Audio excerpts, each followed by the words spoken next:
chose Death to be the character in Darksiders 2 because War really set the stage for the Darksiders universe and introducing new elements, and we felt bringing in a new horseman with a totally new playstyle, a different personality would be really cool, and Death is probably the most well-known of the four horsemen, so we thought he should get his shot. What makes Death different from War is almost everything about him. The way he expresses himself, the way he talks. I have an offer in mind. The way he handles business on the battlefield, and the way that he gets around. It's much more feral, more animal-like. War is very much like a force meets force, a very head-on, steadfast, loyal-bound soldier. Death is much more of a calculated, elegant fighter, a chilling opponent on the battlefield. His traversal has definitely improved. It's a lot faster, more responsive, and so is his combat. His weapon is more interesting. He can dual wield or wield a single heavy weapon, depending on your playstyle. Death's primary weapon is a scythe. It's kind of a unique one. It's sort of a multi-purpose Swiss Army scythe. And he can use it with two different blades. He can attach it together to form the more traditional Reaper scythe. He can use it as a pole arm. Of course, he doesn't stop that. He'll pretty much use any weapon that's made available.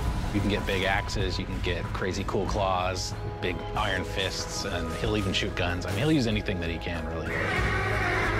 The main improvement from Darksiders 1 to Darksiders 2 was depth. We wanted to make the game more involved. We wanted to have more context. We wanted the player to really feel like they're in a real world with people living there, stuff going on, things going on.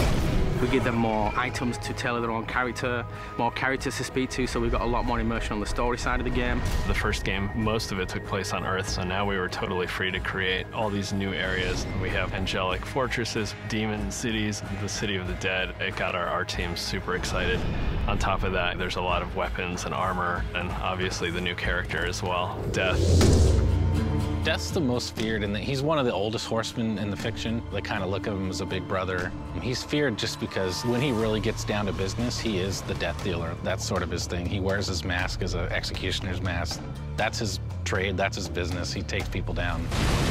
He doesn't wait for things to happen, he causes them to happen. So it's a much more aggressive style of game and a more aggressive character.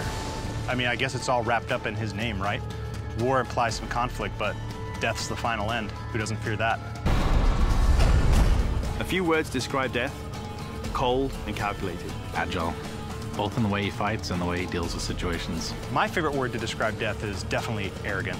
He's an opportunist. If I could describe Death in one word, it'd probably badass.